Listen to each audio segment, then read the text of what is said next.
y a de la joie dans mon cœur ce matin, sachant que je vais vivre ce culte avec vous. Bonjour et bienvenue sur notre chaîne YouTube. Nous sommes le dimanche 9 août 2020 et c'est une joie et un privilège de me retrouver ici avec vous pour louer notre Dieu et vivre ce culte ensemble.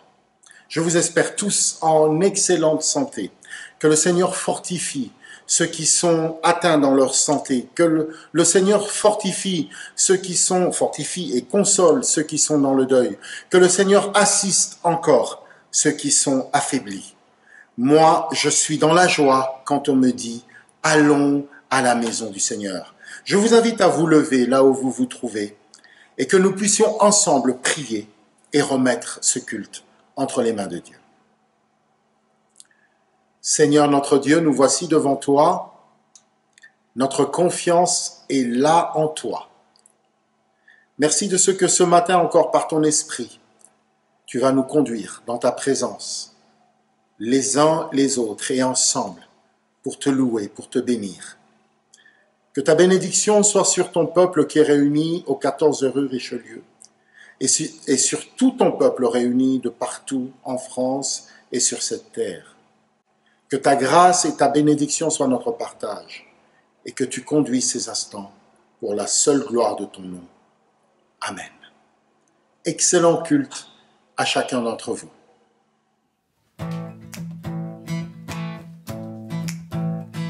Bien que les larmes coulent, mon chant s'élève à toi. Bien que mon cœur souffre, mon chant s'élève à toi. Tant que j'existerai, je louerai ton nom. Quand vient la détresse, je lève mes yeux vers toi. Quand les fous rugissent, je lève mes yeux vers toi. Tant que j'aurai espoir, je louerai ton nom. Hey! La joie du Seigneur est ma force. La joie du Seigneur est ma force. Dans les épreuves, je danse. Dans la vallée, je chante. La joie du Seigneur est ma force. Que ma foi s'élève jusqu'à toi quand je ne te vois pas. Que ma foi s'élève jusqu'à toi quand je ne t'entends pas. Dieu de miséricorde, je louerai ton nom. Brillant de lumière, tu resplendis, Seigneur. Et dans ta présence, je reprends vie, Seigneur. La force vient quand je dis, je louerai ton nom. La joie du Seigneur, La joie du Seigneur est ma force. La joie du Seigneur est ma force. Dans les épreuves, je danse. Dans la vallée, je chante. La joie du Seigneur est ma force. dans la vallée. Dans la vallée de l'ombre, tu es mon bouclier. Toujours à ma droite quand je suis épuisé. J'entends ta voix m'appeler, Jésus me voici, marchant sur les vagues. Je peux tout par Christ. Oh, je peux tout par toi. La joie du Seigneur est ma force. La joie du Seigneur est ma force. Dans les épreuves, je danse. Dans la vallée, je chante. La joie, Oh, la joie du Seigneur. la joie du Seigneur est ma force. Oh, La joie du Seigneur est ma force. Dans les épreuves, je danse. Dans la vallée, je chante. La joie du Seigneur est ma force. Alléluia. Seigneur, tu es notre force en toutes circonstances, en tout temps, Seigneur, chaque moment, chaque vallée, chaque moment de joie et de moments plus difficiles et plus délicats, comme nous traversons actuellement dans notre pays. Tu as promis que tu serais là, Seigneur. Tu l'as promis et c'est la raison pour laquelle nous t'adorons, nous t'élevons par nos prières, par nos chants. Nous te rendons gloire, nous inclinons nos cœurs devant toi, Seigneur Jésus. Gloire à toi, Oh, nous t'adorons, Jésus. Adorons Jésus, prosternons nos cœurs, inclinons nos vies. Il est le Sauveur, amour infini. Adorons Jésus, nous levons nos mains pour lui rendre gloire. Il est le chemin, il est notre espoir. Adorons Jésus ensemble. Adorons Jésus, prosternons nos cœurs, inclinons nos vies. Il est le Sauveur, amour infini. Adorons Jésus, nous levons nos mains pour lui rendre gloire. Il est le chemin, il est notre espoir.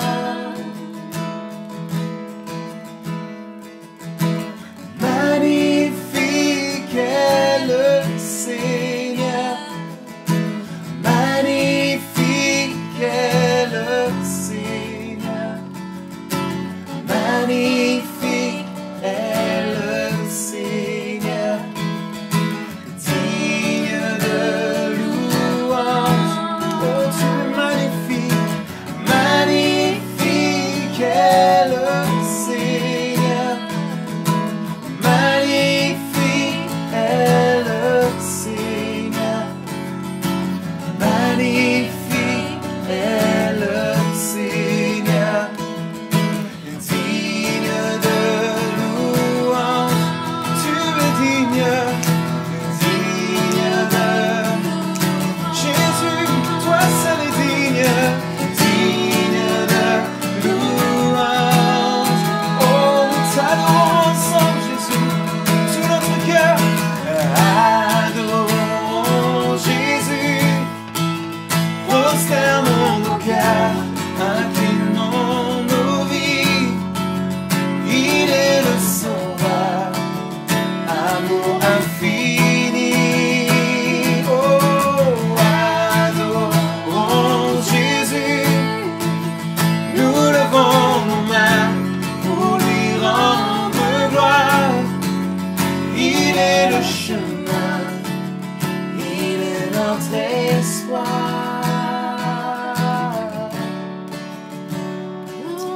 Oh, Jésus, Jésus, Jésus, Le chemin, la vérité, la vie. alléluia. Notre espérance est en toi seul, Seigneur. Oui, en Toi toi seul seul. est digne. Nous inclinons nos cœurs devant ta présence, devant ta face, Jésus. Nous nous prosternons devant toi, car tu es magnifique, oh Dieu. Oh, tu es magnifique, Seigneur. Tu es magnifique, Magnifique, Jésus. magnifique est le Seigneur, magnifique est le Seigneur. Oh, magnifique est le Seigneur, digne de. Tu es magnifique, magnifique est le Seigneur, magnifique est le Seigneur, magnifique est le Seigneur, digne de louange. Adorons Jésus, adorons Jésus, prosternons nos cœurs, inclinons nos vies. Il est le Sauveur, amour infini. Adorons, Jésus, t'adorons Jésus, nous levons levons nos mains et pour te rendre gloire. Il est le chemin, il est notre espoir. Oh,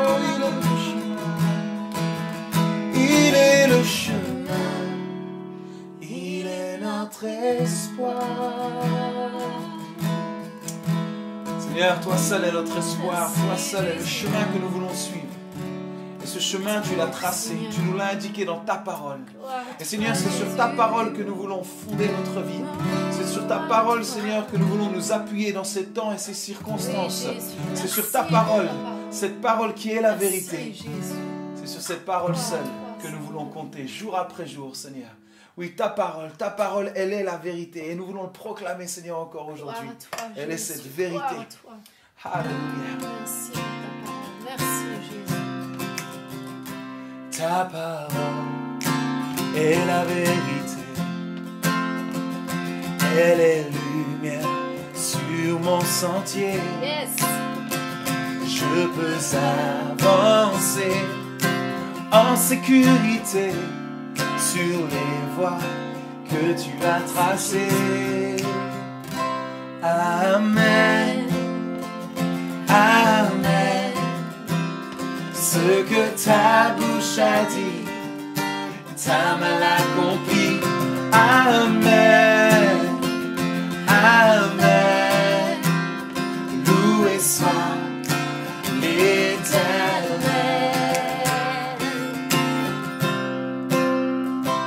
Ta parole est une arme puissante, d'une épée à double tranchant. En toi j'ai confiance. Dieu tout-puissant, éternel, Dieu triomphant.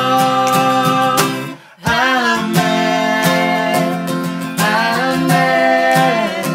Ce que ta bouche a dit, ta main l'accomplit. Oui, amen, amen. Loué soit l'Éternel. Te louons, Jésus. Car dès qu'il a parlé, tout a existé. Il a commandé, tout a été fait. Il parle éternel, parle encore aujourd'hui. Ta parole nous donne la vie. Car dès qu'il a parlé, tout a existé. Il a commandé, tout a été fait. Oui, parle éternel, parle encore aujourd'hui. Ta parole nous donne la vie. Elle nous donne la vie. Amen, amen. Ce que ta bouche a dit, ta main l'accomplit. Amen, amen.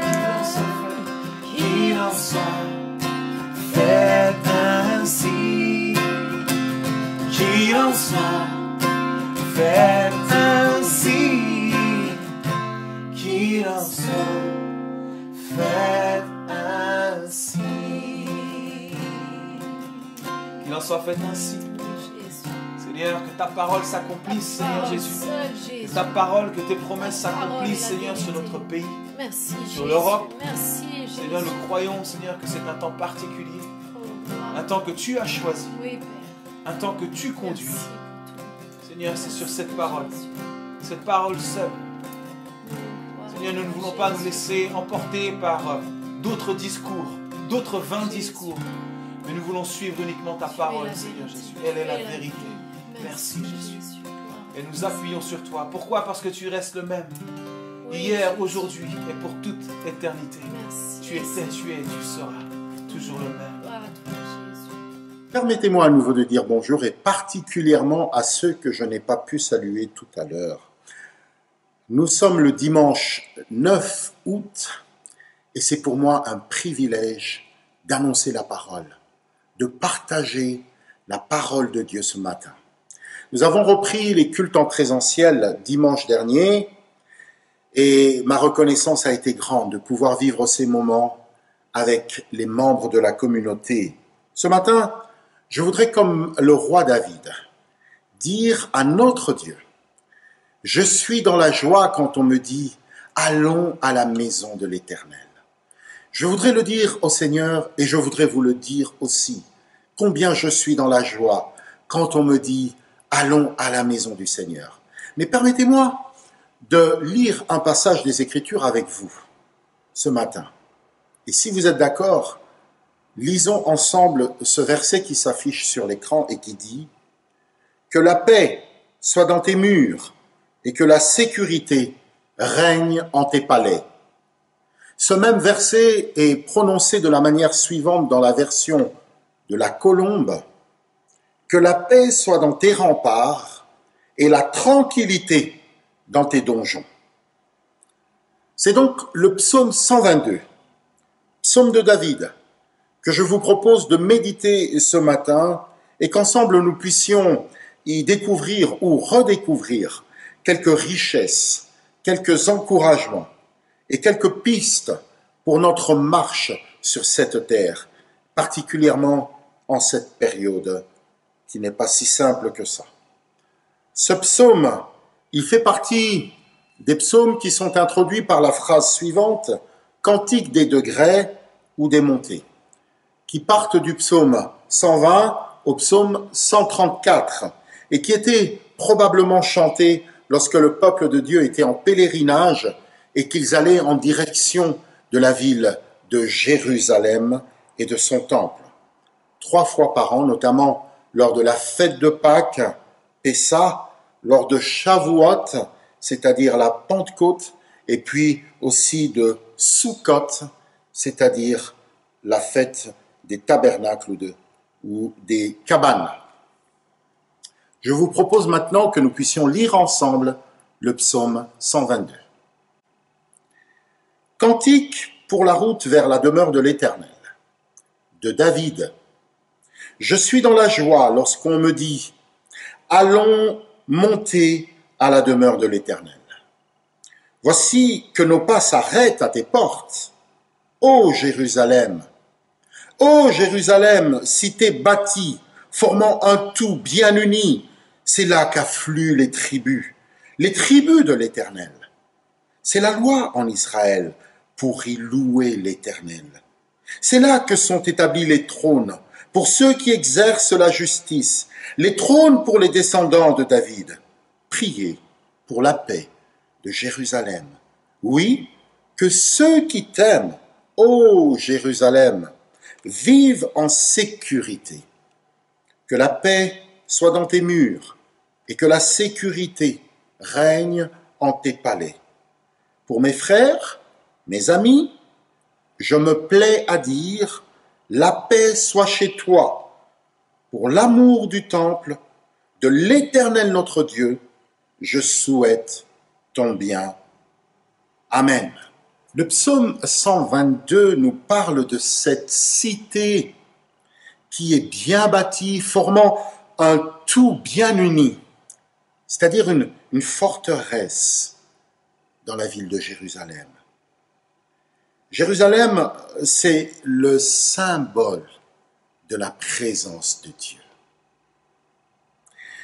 Les psaumes, ils décrivent souvent Dieu comme étant un rempart, comme étant un abri.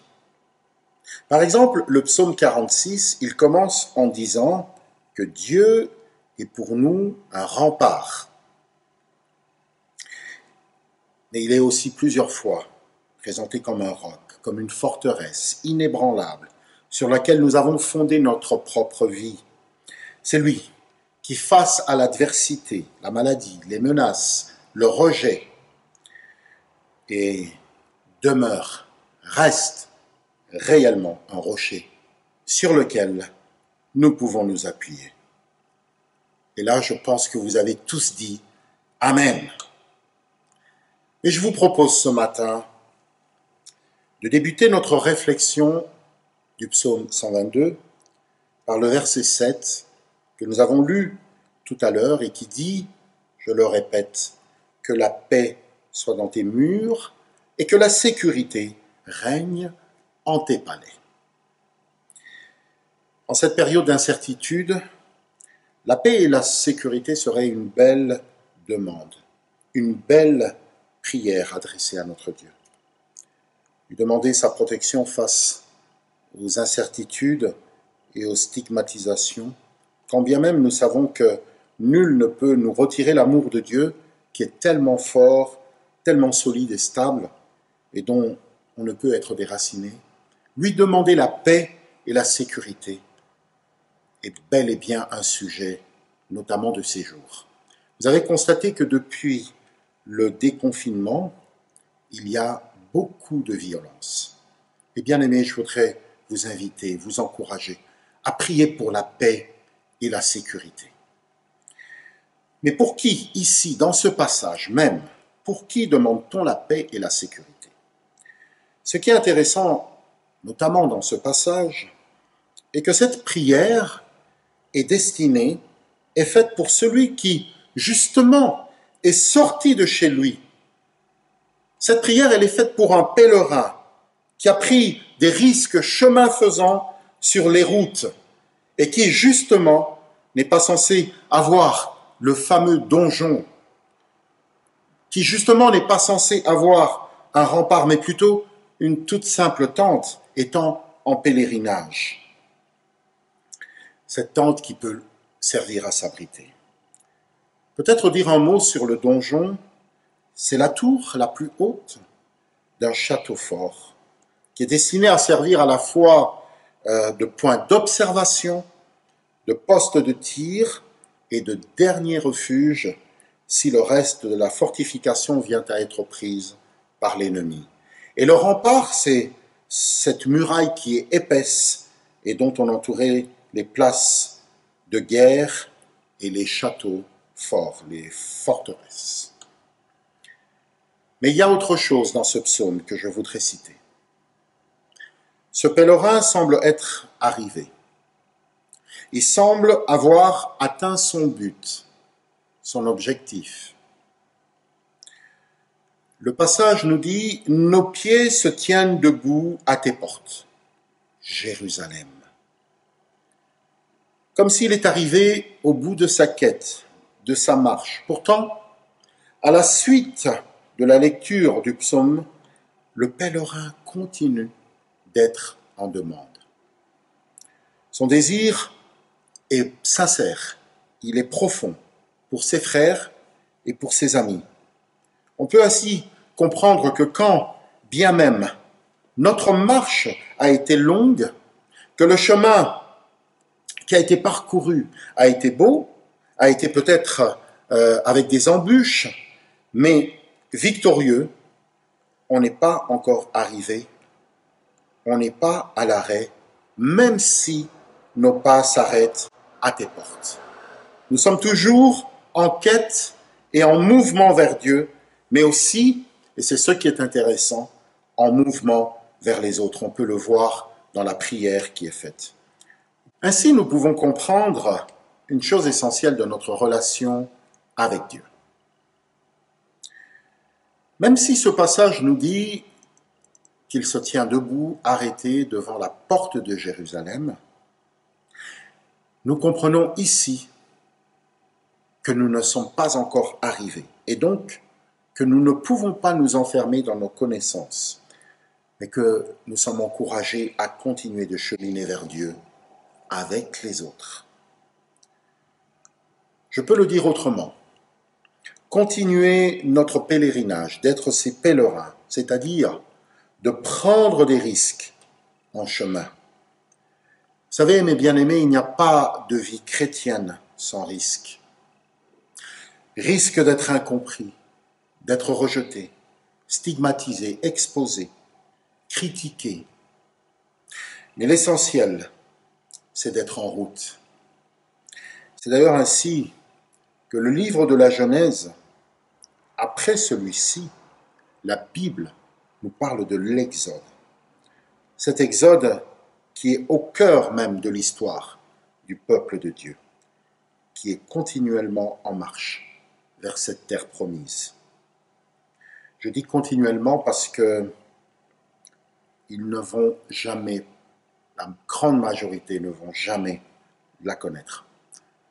On pourrait regarder ceci comme étant simplement suite aux erreurs, Mais un autre regard nous permet de voir et de comprendre que finalement cette marche vers la terre promise, elle est continue. Cette marche vers la connaissance de Dieu, elle est continue. Cette marche vers la découverte de Dieu, elle est continue. Et qu'il arrivera un jour où nos yeux le verront et que tout sera différent. Et puis, je voudrais également dire que nous sommes ces pèlerins, non pas vers une ville, non pas vers Compostelle, Jérusalem ou d'autres villes encore, où on peut s'arrêter, mais plutôt que nous sommes constamment en marche à la rencontre de Dieu, mais aussi à la rencontre des autres et du prochain.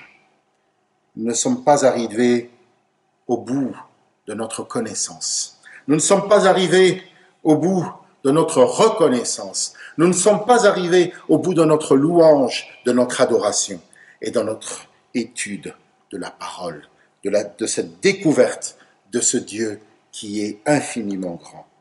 Il est donc essentiel, il est même vital de sortir de chez soi pour aller à la rencontre des autres, à la rencontre de Dieu. Observez un petit peu ce temps du confinement. Nous l'avons pour bon nombre bien vécu. Moi, personnellement, je l'ai très bien vécu. Être confiné à la maison, où j'ai pris le temps de m'occuper de mon jardin, de m'occuper de ma maison, de m'occuper de ma famille. J'ai pris le temps. Ça, c'était les points positifs. Mais Dieu ne nous appelle pas à vivre indéfiniment dans un temps de confinement. Le confinement n'est pas la version prévue par Dieu. Ce qui est prévu, c'est d'aller à la rencontre de l'autre. Et je voudrais vous encourager dans ce sens. C'est ce que ce psaume en partie nous dit. Par contre, il y a des risques. Il y a des risques à sortir, nous l'avons dit. Mais il y a aussi des risques à rester dans son donjon, à rester dans les remparts. C'est que le donjon et les remparts deviennent une prison. C'est pour cela que j'aime cette description faite dans ce psaume, avec des portes où les pas s'arrêtent. Là où les pas s'arrêtent, c'est devant les portes. La porte, c'est un lieu d'entrée et de sortie, un lieu d'accueil. La porte, c'est un lieu de passage. C'est aussi un lieu où l'on se tient debout, nous dit le verset 2. Autant la porte est potentiellement une ouverture sur laquelle la défense des murailles peut être fragile, autant cette ouverture permet d'accueillir. Elle permet d'entrer, elle permet de sortir. Et finalement, j'aime beaucoup cette description et ce détail qui parle des portes, parce qu'elle me rappelle que Jésus-Christ lui-même s'est présenté comme étant la porte. Dans les murailles de Jérusalem, il y avait des portes, ce qui me montre que dans l'exercice même de ma foi, nous ne sommes pas dans l'exercice de notre foi, nous ne sommes absolument pas dans un enfermement, que ce n'est pas figé, comme si tout est déjà compris, tout est déjà vécu, expérimenté et découvert. Jérusalem, c'est à la fois, ou plutôt je voulais dire Jérusalem est l'image à la fois du lieu où l'on rencontre Dieu, mais aussi à la rencontre des frères et des sœurs en pèlerinage avec nous. C'est-à-dire combien ce psaume m'encourage et m'enseigne non seulement à aller vers Dieu avec les frères et sœurs, mais à aller aussi vers eux. Et c'est ainsi que David, d'ailleurs, reprend autrement et dans un autre psaume des degrés, je crois que c'est le psaume 133, et il dit « Oh, qu'il est doux pour des frères de demeurer ensemble car c'est là que l'Éternel envoie la bénédiction, la vie pour l'éternité. C'est important qu'il y ait pour nous un centre vital qui nous rassemble. Et c'est vers cela que nous avançons sans cesse dans notre pèlerinage spirituel vers Jérusalem. Mais finalement, que nous apporte d'être à Jérusalem? Qu'est-ce que ça nous apporte? Nous sommes en train d'aller vers Jérusalem. En fait, nous cherchons la présence de Dieu. Nous allons vers la présence de Dieu. Qu'est-ce que ceci nous apporte? D'abord, c'est de tenir fermement debout. Or, ce qui est ferme, c'est la foi. La foi, c'est la ferme assurance de ce que l'on espère. Donc, nous tenir fermement debout, avoir la foi. Et puis, c'est là que nous manifestons notre espérance de paix et de tranquillité. Nous avons la foi, mais nous avons aussi l'espérance. Et puis il y a autre chose, c'est que nous nous regroupons, nous nous retrouvons et nous manifestons cette affection les uns envers les autres. Et c'est l'amour. Finalement, de partir cette direction et cette quête vers Dieu nous donne d'une part la foi, nous donne de l'espérance et nous remplit d'amour. Et c'est dans ce voyage qui est certes risqué, qui est dangereux, qui est périlleux, mais qui est aussi formidable, que se trouve notre force, notre donjon, notre abri, ce qu'il y a de plus sûr. Et nous y trouvons une grande joie. Celui qui ne risque pas, qui ne se risque pas, qui veut rester tranquille dans sa zone de confort, ne trouvera pas cette joie. Il n'expérimentera pas cette joie. Il ne pourra pas dire « j'ai pris des risques, je me suis avancé, j'ai été ce pèlerin et j'ai réellement vu la grâce et la protection de Dieu ». C'est une joie que l'on ne peut expérimenter autrement qu'en prenant des risques. Observez, examinez combien David, le grand roi, était rempli de joie lorsqu'il était invité à se joindre dans l'adoration, à se joindre à l'adoration dans la maison de son Dieu. Il n'était pas trop fier pour adorer Dieu. Il n'était pas trop fier pour l'adorer avec les autres. Il se réjouissait sûrement aussi que d'autres désirent si ardemment adorer notre Dieu, son Dieu. Et nous, ne devons-nous pas être aussi heureux quand nous avons l'opportunité de louer Dieu ensemble? Nous pouvons percevoir cette joie du psalmiste lorsqu'il finit par annoncer « Nos pieds se sont arrêtés à tes portes. Ô Jérusalem !» C'est là qu'affluent les tribus de l'Éternel, afin de célébrer le nom de l'Éternel. Les différentes tribus d'Israël étaient souvent en compétition, en conflit, mais elles vont s'unir pour adorer l'Éternel à l'endroit où ils avaient choisi d'établir sa maison. Mais bien aimés, on peut trouver la protection, on peut trouver la paix en se réfugiant dans notre foi. Mais on ne peut pas trouver la joie autrement qu'en sortant. On peut trouver la tranquillité à l'intérieur de ces murailles. Mais la joie, c'est en sortant. Moi, je suis dans la joie quand on me dit « Allons à la maison du Seigneur ». C'est quand on sort de chez soi, quand on va à la maison du Seigneur, que l'on trouve cette joie toute particulière expérimentée par le roi David.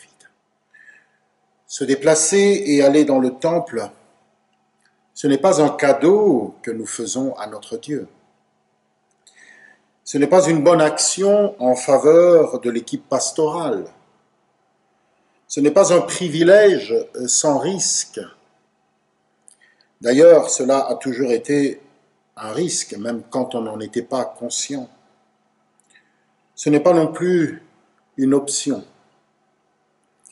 C'est une grâce, car c'est là que Dieu répand sa bénédiction. Je ne suis pas en train de dire qu'on n'est pas béni quand on est chez soi. Je dis, c'est là que Dieu répand sa bénédiction. Peut-être que ce matin, se dressent des murs qui t'empêchent de te lever et d'aller à la rencontre des autres et de Dieu. Et quelles que soient les raisons, laisse-moi t'inviter à te lever, à te tenir debout et à prier, à demander au Saint-Esprit de venir à ton aide. Peut-être que tu es trop bien chez toi, que tu as peur de l'autre, que tu as été blessé par ton prochain et que celui-ci t'énerve, que tu en as marre du pasteur ou des pasteurs. Je t'invite tout simplement à te lever et nous allons tous prier ensemble. Levons-nous là où nous nous trouvons et prions ensemble. Demandons à Dieu sa grâce, son courage et qu'il nous donne de nous lever et d'aller dans la maison de l'Éternel. Père, au nom de Jésus, nous te disons merci pour ta parole qui nous encourage ce matin à retrouver cette joie d'aller dans la maison de l'Éternel. Là sont réunis mes frères, mes amis, les gens que j'aime, Seigneur, et qui m'aiment aussi. Je te prie avec mes bien-aimés, je te prie ce matin que tu viennes à notre aide, ô Saint-Esprit. Viens par la puissance du nom de Jésus nous aider et faire tomber tous ces murs, ces murailles, ces forteresses de raisonnement qui nous tiennent loin de ta maison, loin de ta présence et loin de la présence des autres, des bien-aimés. Seigneur, qu'aujourd'hui même, un changement puisse être opéré dans mon cœur et que je me lève pour aller à la maison de l'Éternel. Moi, je suis dans la joie quand on me dit « Allons à la maison de l'Éternel ». Mes bien-aimés, que la paix soit dans tes murs et que la sécurité règne en tes palais. Amen. Que le roi de mon cœur soit la montagne où je cours, la fontaine où je bois. Oh, il est mon chant. Que le roi de mon cœur soit l'ombre où je me cache, la rançon pour ma vie. Oh, il est mon chant. Tu es bon.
La fin de notre culte approche, mais avant ça, je vais vous laisser quelques annonces. Mardi, à 19 h, nous avons la rediffusion de l'étude biblique sur le livre de Job, à ne pas louper en direct sur notre chaîne YouTube. Nous nous retrouvons dès dimanche en présentiel. Pour ceux qui le veulent, vous pouvez vous inscrire sur le site internet de l'église ou en direct sur notre chaîne YouTube à partir de 10 h. Il ne me reste plus qu'à vous souhaiter un excellent dimanche à tous et une très bonne semaine.